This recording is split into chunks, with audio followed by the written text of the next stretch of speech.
মদিনায় দুর্ভিক্ষ, বৃষ্টি নাই, আপনি বৃষ্টির দোয়া করেন। রাসূল সাল্লাল্লাহু আলাইহি ওয়াসাল্লাম খুতবা থামায় দিলেন, থামাই দিয়ে দোয়া শুরু করলেন, আল্লাহুম্মা আসকিনা গাইসান মুগীসান মারিআন মুরিআন নাফিআন গায়রা দার আজিলান গায়রা আজিল।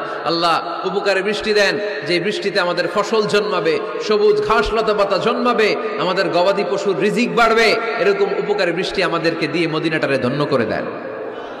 বৃষ্টি শুরু হলো, জুমাবার বৃষ্টি, শনি রবি সোম মঙ্গল বুধ বৃহস্পতি শুক্র, টানা 7 দিন বৃষ্টি। এবার বৃষ্টির চোটে মদিনায় বন্যা হয়ে গেছে।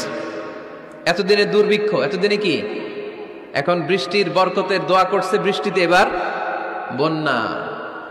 যেই সাহাবী বৃষ্টির জন্য দোয়া করতে বলেছিলেন, পরের জুমাবারের খুতবার সময় এসে ওই সাহাবী বলেন, ইয়া রাসূলুল্লাহ, আবার খুতবার মাঝখানে, ইয়া রাসূলুল্লাহ, আর বৃষ্টির দরকার নেই, আর দরকার নেই, এবার বৃষ্টি বন্ধের দোয়া করেন।